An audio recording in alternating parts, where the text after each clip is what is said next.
Okay, right now I'm remarkably privileged because yesterday I saw this young man, Ben, talk at Magna Carta Island, and I never had a chance to have a conversation with him. But fortunately, he's arrived at today's event, and I get the chance now to have a chat with him. So, Ben, thanks for joining me.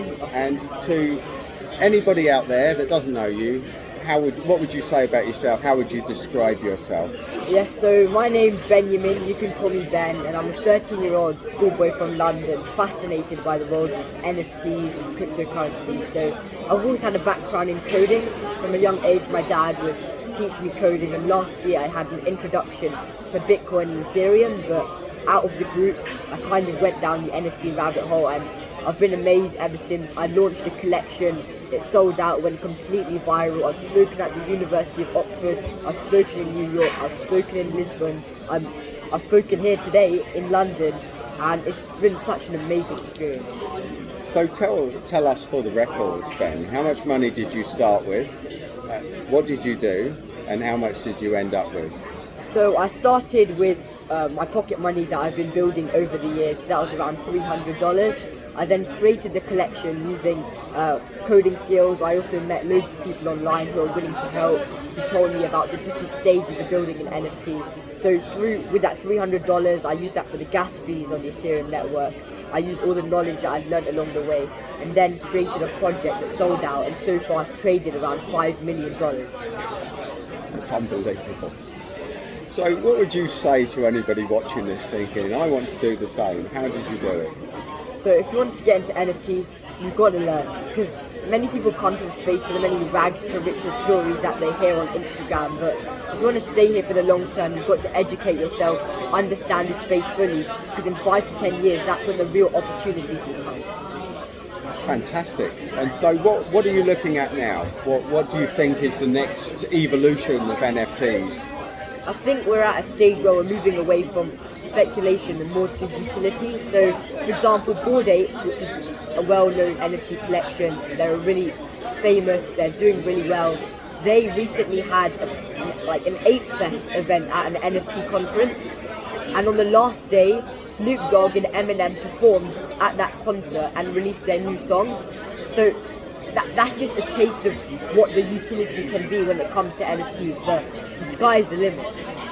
So if somebody doesn't know anything about NFTs, where do they begin?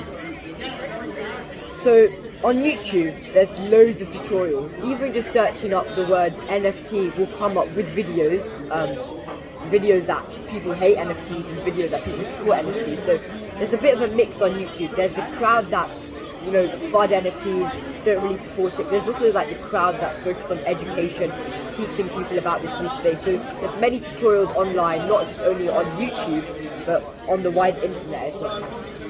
And how would you describe NFTs to someone that doesn't even know what they are? So an NFT stands for non-fungible token. Everyone understands the non and the token part, but they struggle with the definition of fungible. Fungible means an item can be replaceable.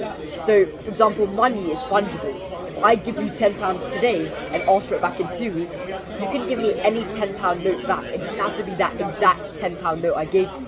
But with NFTs, they're non-fungible, therefore they're not interchangeable, they're not replaceable. So if I give you an NFT, I would expect that same exact NFT to be given back to me in a few weeks. So a real-world example of an NFT is an airline ticket. It's very specific. Airline, passenger, airport, date and time. You can't use it to travel anywhere in the world. Wow. So, I mean, this is obviously a big market. As far as utility is concerned, where do you think there'd be the most practical use for NFTs? So right now we've started at digital collectibles, but I believe that's the cost of what NFTs can bring.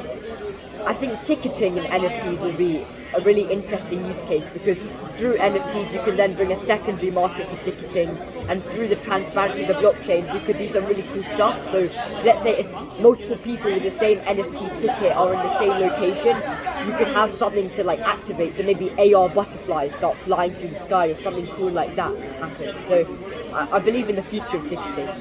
Wow. So what will be what are you going to get involved in next? Where's your next move?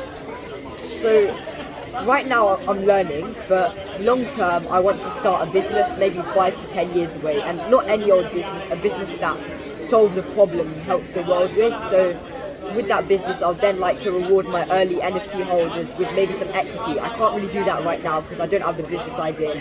It's classed as security, but if the laws change in 5 to 10 years, then I might be able to do that. And where would you like to, would you like to change the most? Where would you like to make the most difference? Just something that will help the world with, like a problem. I want to do something that has a problem that people are having, not just make up your own problem, but like really have a problem that, like maybe what my business is not necessarily, might not necessarily be an NFT. It might be a business that helps climate change or something like that. I just want to help the world. Fantastic. Well, that's Ben is 13. Now, if you're looking at this now and feeling like I do, slightly embarrassed that I'm a lot older than Ben and I wish I'd had just a fraction of his wisdom or know-how at a younger age, then join the boat, folks. So, Ben, thanks so much for sharing that with us. Very inspirational, great story, and the very best of luck Thank you. with whatever you do next. Thank you.